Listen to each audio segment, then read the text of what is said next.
ரஜினிகாந்த் இன்னும் தெளிவா அரசியலுக்கு நான் வரப்போறேன், அரசியலுக்கு நான் வரல அப்படின்னு சொல்லாத சூழ்நிலையில அவரோட வார்த்தைகள் வச்சு வெளியில அரசியல் பண்ண ஆரம்பிச்சிட்டாங்க சார்.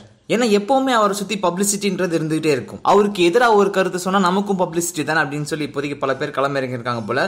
அதுக்கு காரணமா இப்போ சென்னையில என்ன பண்ணிருக்காங்கன்னு சொல்லி கேட்டீங்கன்னா, தமிழர் முன்னேற்ற படை தலைவர் வீரலட்சுமி அவங்களோட தலைமையில கத்தீட்ரல் ரோட்ல ரஜினிகாந்த் அவர்களோட உருவ பொம்மையை எரிச்சு பட்டாசு வச்சு பீஸா வெடிக்க வச்சிருக்காங்க. ஸோ இதுக்கப்புறமா பேசின வீரலட்சுமி என்ன சொல்லியிருக்காங்க அப்படின்னா, ரஜினிகாந்த் அரசியலுக்கு வரக்கூடாது, தமிழகத்தை சேராத ஒருத்தர் அரசியலுக்கு வர்றதை எங்களால் ஏற்றுக்க முடியாது அப்படின்னு சொல்லியிருக்காங்க.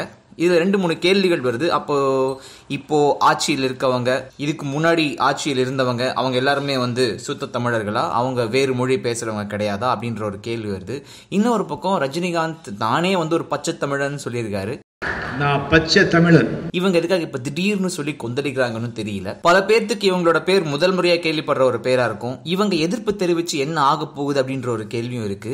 இதெல்லாம் இருந்தாலும் அது எப்படி எங்க தலைவரோட உருவமே நீங்க ஏறிக்கலாம் அப்படின்னு சொல்லி ரஜினி ரசிகர்கள் ஒரு பக்கம் கொந்தளிச்சு அவங்க என்ன பண்ணிருக்காங்க, மதுரை பெரியார் பேருந்து நிலையம் பக்கத்துல தமிழர் முன்னேற்ற படையோட தலைவி வீரலட்சுமியோட உருவ பொம்மையை அவங்க எரிச்சு அதை காலால் எட்டி உதைச்சு அங்க ஒரு சீன் கிரியேட் பண்ணிருக்காங்க சார். சோ இதுக்கப்புறம் அங்க நிறைய 2 வீலர்ஸ்லாம் இருக்கு. இந்த உருவ பொம்மை போய் அடிச்சு ஏதாவது பிரச்சனை வந்துடக்கூடாதுன்னு சொல்லி திடீர் நகர் போலீசார் என்ன பண்ணிருக்காங்கன்னா, அந்த உருவ பொம்மையெல்லாம் அணைச்சிட்டு அங்கிருந்து ஒரு 20 பேர்த்த கைது பண்ணி கூட்டு போயிருக்காங்க சார். இது மதுரையில் நடந்த விஷயம்.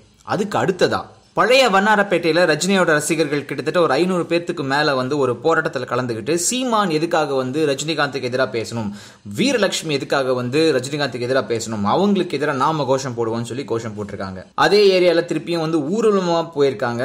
அப்போ சீமான் மற்றும் வீரலட்சுமியோட குடும்பாவிகளை எரிக்கிறதுக்கு முயற்சி பண்ணிருக்காங்க. இந்த ஒரு நேரத்துல தான் கைது நடவடிக்கை நடந்திருக்குங்க.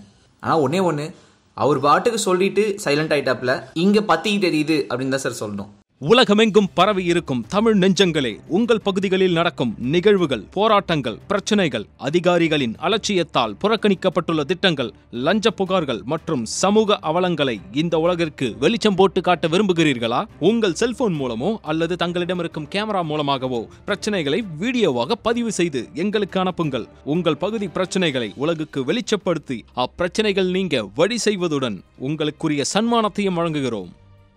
அது எப்படிங்க ஒருத்தவங்க இறந்து போகிற வரைக்கும் வெயிட் பண்ணுறதுக்கு பேர் வெற்றிடம் கிடைக்கிறதாங்க? இது கோழைத்தனம் இல்லையா? அவங்க அரசியலில் ஜெயிக்கணும் வரணும்னா எல்லாரும் இருக்கும் போதே வரணும். அதுதான் உண்மையாக அவங்க நாட்டு மேலே பற்று வச்சுருக்காங்கன்னு அர்த்தம். ஒரு நாட்டு மேலே பற்று இல்லாதவங்க அரசியலுக்கு நான் எல்லாமே பண்ணுவேன் அப்படிங்கிறத எப்படி ஏற்றுக்கிறீங்கன்னு எனக்கு புரியல.